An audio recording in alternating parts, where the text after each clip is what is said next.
It's time now for our Proceed halftime update. If you need seed, think Proceed. With me today is Proceed Retail Sales Manager Adam Smith. Adam, thanks so much for being here. So let's start with the Proceed Right Choice Program. What is that, and what can people, how can they participate? The Proceed Right Choice Program, we've had it for a few years. We're pretty much rewarding growers just for planting Proceed and planting multiple varieties of Proceed. We've done the program for a few years now. First year we did 17 HMR rifles. The next year we did iPads. Year after that we did DeWalt tools. Last year we did Yeti coolers, and we went back to DeWalt tools for this year. We had good response from the DeWalt tools, so we're trying it again. Any like pheasant shotguns too, maybe, since it's season? Or? that would be nice. That would be nice. Maybe we'll look into that for next year. Obviously, another popular product for you guys, Liberty Beans. How are they doing? Liberty Beans are doing very well. I guess it's all kind of about where guys caught the reins, but that's with every product. But the Liberty Beans, we're having good luck with them. They kind of have a niche where the Roundup isn't quite taking the resistant weeds anymore. The water hemp, the common ragweed, everything like that, and it's smoking it. It's doing a good job. Most importantly, how can people get a hold of you? People can get a hold of me by calling 701-430-0514, and I'd be happy to take their call. All right, great, man. Pick up the phone, call Adam if you need any help with your seed. All right, stay with us. Much more coming up here on the Proceed Halftime Report. We're going to go over the first half highlights right after this. Welcome back into the Proceed Halftime Report.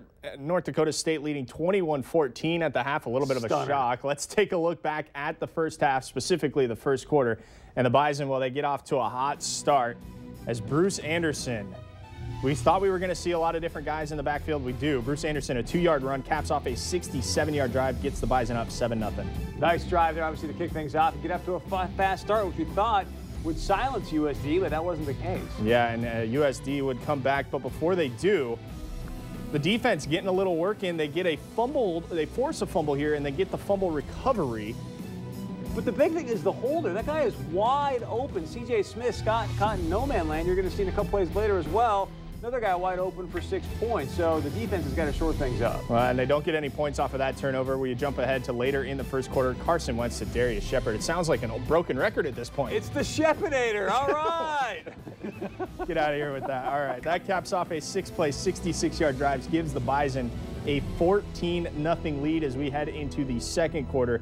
And, I mean, the quarterback running the ball, man. On a 3rd and 1, Ryan Sager, 37 yards. And we talked about this in the pregame show. This wasn't an option read, but you have got to account for the quarterback there. 37 yards for Ryan Sager as he gets the Coyotes into good field position, and just a few plays later, Sager to Brant Van Roykel, 8 yards. That caps off a 9-play, 86-yard drive, and it's 14-7. And Allison there again, he may have looked somewhat covered to people, but that's a wide open throw for a quarterback. And he's wide open as well. Bauma goes streaking down. You think he's going to take it to the house. He ends up getting caught, but then again, Sager takes it in after this play here, a couple plays later. Just a few plays later, that was a 73-yard reception, sets up a 1st and goal, and then Sager dives from 1 yard out.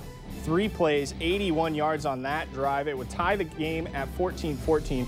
The Bison would march down, though, and get a late score, a 7-yard touchdown pass from Carson Wentz to Andrew Bonnet. That would cap an 11-play, 72-yard drive, and that puts us to our first half stats, brought to you by the North Dakota Certified Seed Producers. The score as we sit, 21-14. You can see the rushing yards about even. 90 to, it should be 71 there. My mistake, I didn't update that. Passing yards, about even as well. Total yards, well, the Bison are obviously controlling a little bit in the total yards. The one turnover that we saw, the fumble recovery. But, I mean, in all honesty, it's good to see Carson taking chances down the field. But, man, they need to start connecting on some of these. And to see South Dakota with 14 points, they're still in this game. I am shocked right now. We talked about this in the pregame show. Could this be a potential sleeper after 3 big emotional wins? Clearly, NDSU has not come out of the gates with I think the strength and the power that many of us anticipated and thought they would. Carson Wentz, 11 for 17 for 139 yards, 2 touchdowns. Chase Morlock, the leading rusher for the Bison, with 6 attempts and 35 yards. He's averaging almost 6 yards a carry. And Bruce Anderson, good to see him getting some work. King Frazier obviously getting a fair amount of carries as well. But Ryan Sager, I mean, he's lighten them up. I mean, the offense is doing okay today. 21 points and a half, not too shabby. But when you see the defensive holes wide open there, C.J. Smith gets caught in no man's land. The touchdown pass, again, he may have looked covered, but for college quarterback, that is a very easy throw. Allison has got to shore that up, much tougher. And then Bauma wide open for the, 76-yard pass 73. play. 73. I mean, those things should just not happen. Again, this is the USD offense. They're not a power offense by any stretch of the imagination. Yeah, so we're going to take a quick TV timeout. We come back, we'll go around the valley, and then we'll talk some second half adjustments. Stay with us right here on the Proceed Halftime Report.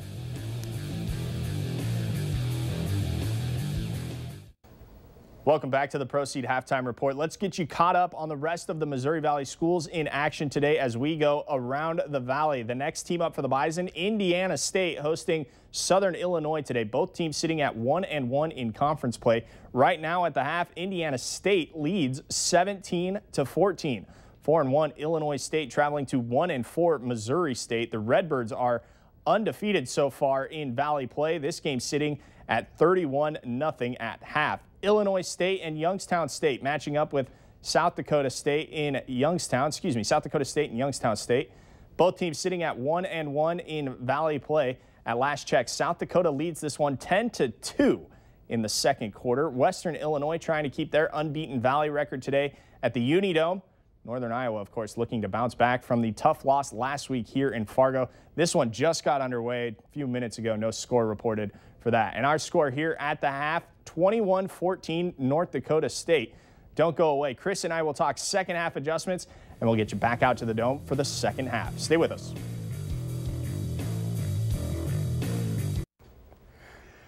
Welcome back inside the Proceed Halftime Report. Chris, we see the score, 21-14, North Dakota State leads South Dakota. And if you're in that locker room, the North Dakota State locker room right now, what are you saying to those guys? You know what? If I'm Coach Kleiman, I'm actually leaning on Carson Wentz right now to stand up and have Carson Wentz as a senior go, look, guys, this is it. It is time. You know what? We came out flat. Yeah, we had a couple of big games, but we got to get it together here for this second half and go out and play some smash-mouth football. That's what I keep waiting from this offensive line and this defense is a physical, let's take it to them and just run it down their throats in the second half. Well, and I think obviously the offense is doing just fine. I mean, they're moving the football. They're not turning it over. That's the big thing.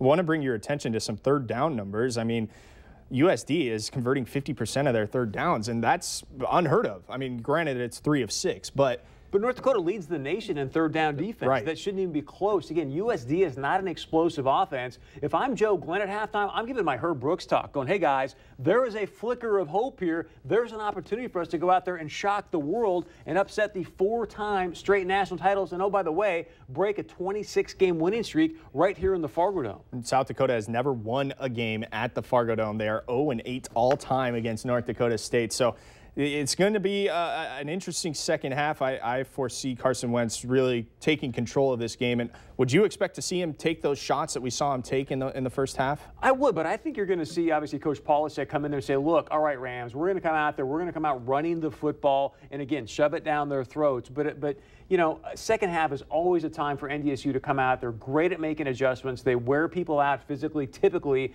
and by the end of the fourth quarter, oftentimes you see the D-line on sleds. Bring your attention to a couple other numbers. The Bison have 17 pass attempts and 19 rush attempts, whereas South Dakota has been more rush-heavy. They have 17 rush attempts versus just 9 pass attempts through the air. Granted, one of those pass attempts went for 73 yards and set up a rushing touchdown. So balance is what North Dakota State has. Joe Glenn can get those boys rolling, and Bauma is having himself a game right now. 36 yards on the ground, but the 73-yard reception to set up the touchdown. It looks like we are ready to go in the second half.